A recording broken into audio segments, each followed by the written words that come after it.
Mark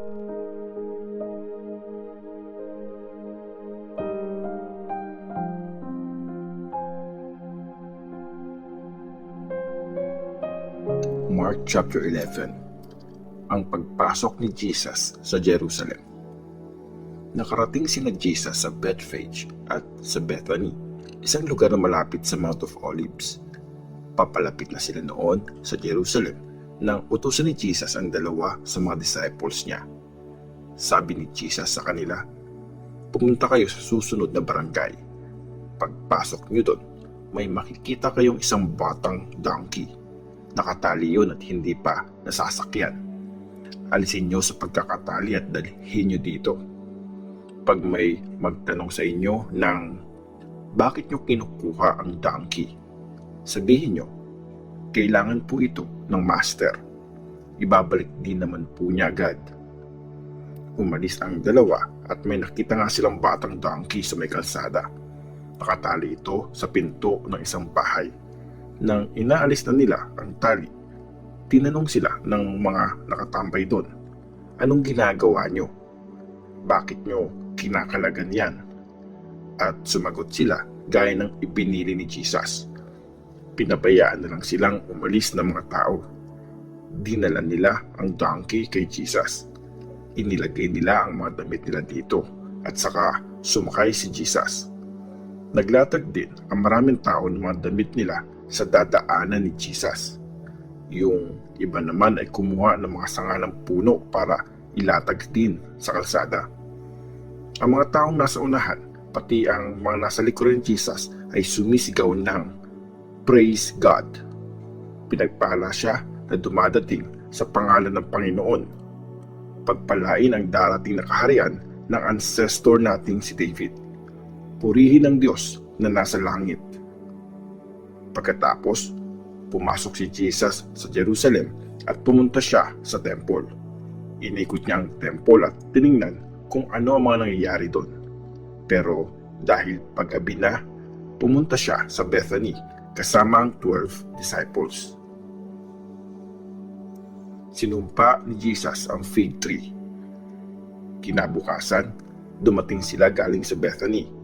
Gutom na noon si Jesus. May nakita siyang isang madahon na fig tree sa di kalayuan.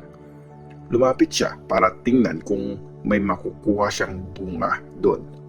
Pero puro dahon lang ang nakita niya kasi hindi pa panahon para mamunga ang mga fig trees. Sabi niya sa fig tree, "Wala nang kahit sinong makakakain pa ng bunga mo." At narinig ng mga disciples ang sinabi niya. Pumasok si Jesus sa temple. Pagdating nila sa Jerusalem, pumasok si Jesus sa temple. Pinagtapuyan niya palabas ang mga nagtitinda at namimili doon. Pinagtataob niya ang mesa ng mga money changers, pati yung mga upuan ng mga nagtitinda ng kalapati. Hindi niya pinayagang tumaan sa compound ng temple ang sinumang may dalang paninda. Pagkatapos, nagturo siya at nagsabing, "Nakasulat sa scriptures, ang temple ko ay tatawaging house of prayer para sa lahat ng mga bansa, pero ginawa niyo itong hideout ng mga magnanakaw." Narinig ng mga chief priest at ng mga teachers ng law ang sinabi ni Jesus, kaya nag-isip sila ng paraan para patayin siya. Natatakot kasi sila sa kanya kasi sobrang bilib na ang mga tao sa mga sinasabi niya. Noong gabing yun, lumabas ng city si Jesus at ang mga disciples niya. Tinuro ni Jesus ang lesson ng fig tree.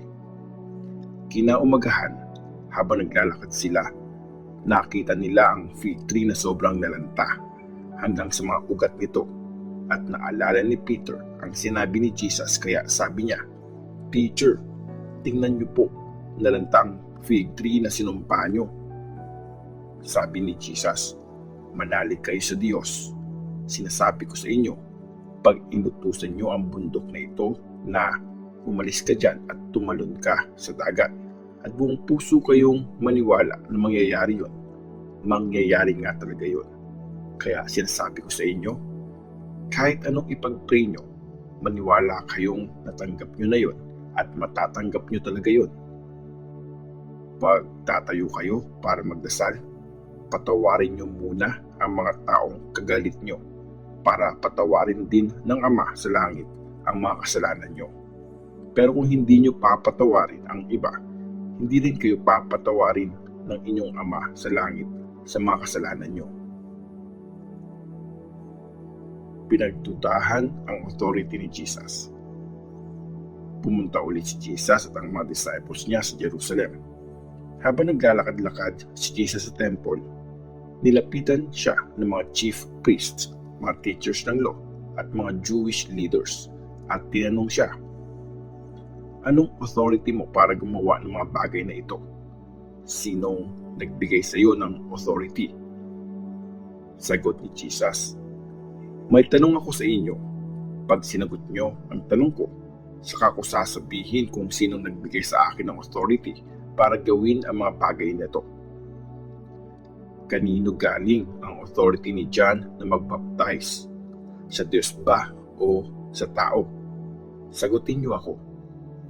Nagtalo-talo sila. Sabi nila, "Anong sasabihin natin? Kung sasabihin natin sa Diyos, sasabihin niya sa atin, bakit di kayo naniwala kay John? Kung sabihin naman natin galing sa tao, baka kung anong gawin ng mga tao sa atin." Natatakot silang sabihin yon kasi maraming naniniwalang prophet si John. Kaya sinabi nila kay Jesus, "Di namin alam." At sumagot si Jesus, "So, di ko rin sasabihin kung kanino galing ang authority kong gumawa ng mga bagay na to."